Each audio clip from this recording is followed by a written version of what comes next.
Hey everybody, what's up? Dom here once again. We're talking pro wrestling sim. It's got a bit of an overhaul recently, some additional updates along the way. So I figured let's take a look back here at pro wrestling sim. Been on vacation the last couple weeks, work and whatnot. So it's been a while since I've had a chance to go and pick up this game here. And as someone who, when you haven't played it for a hot second and you see all these changes, you're like, whoa, what's going on? They changed this game up a lot. So if you ever played like the footy manager, as I call it, the football manager style games, you have your stuff all the way on the left side instead of all the way at the top. Honestly, it's better because then you have like you can see all the text. It's not just like a drop down, find it, here. Everything is here. Is there ways to probably make this better? I imagine if you can color code it, that might be something there. But you have, your stuff going on with roster and you got your commentary, developmental, all that. You got your workers, promotions, for the rest of the world, the main office stuff, what's going on brand wise, title wise, what's going on more in the financial network department here, and then some database stuff at the bottom. So it's broken up, it's categorized, which is nice to see there. I'll say that. But yeah, if you go here, I believe there's also, if we go to roster, there's now momentum.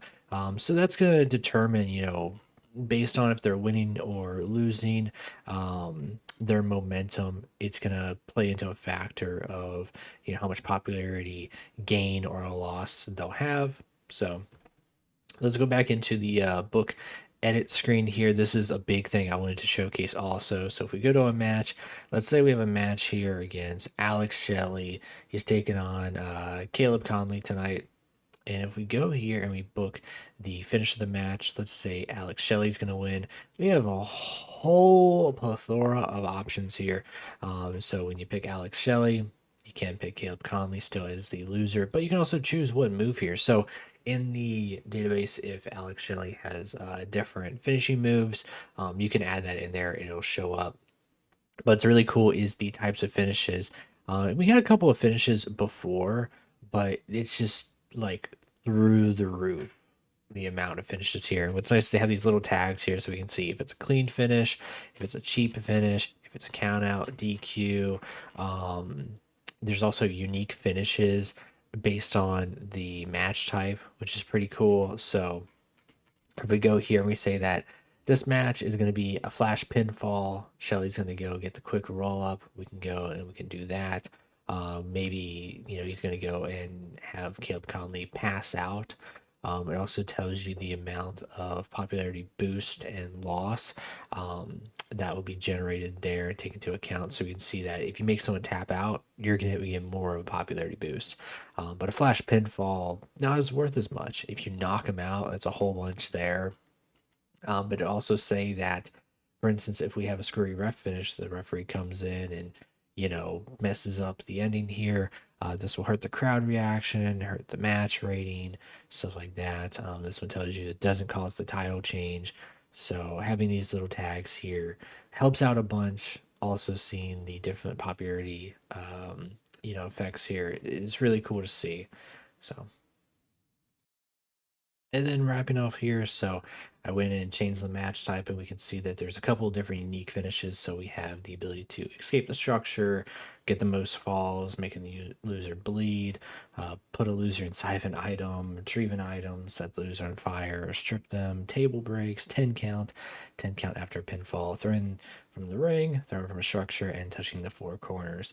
So those are some of the unique finishes that help tie into the different match types there. Some of the other changes that have gone into these last couple updates that I haven't mentioned is different random events, also like weight gain, weight loss, worker style changes, affairs, divorces, mentorships. How that also changes the personalities and skills to rub off on the mentee, likelihood of friendships. So some more world building events that can happen there. There's also some better search functionalities on the gimmick screen, match gimmick screen. And if you're like me, you do brand splits and stuff, it's much easier to change from the worker screen as well as just unassign all for your brand split. So a couple different quality of life updates here, and I'm excited to see where this game's going because as we're getting to more of a stage where I'm trying to think of what features are left that I personally wanted because they have so much. I really wanted the stable one for the longest time, and after you get that, you're like, well, what's next? What cool new feature is going to be added next to this game? So I'm really excited to see, creativity wise, what the dev has for us. So with that being said, we'll see y'all next time for some more Pro Wrestling Sim. Stay up to date on the channel for some updates, and I've been doing the local global streams here and there with some of the friendos when I get the chance. But we'll see y'all next time. Peace out, friends.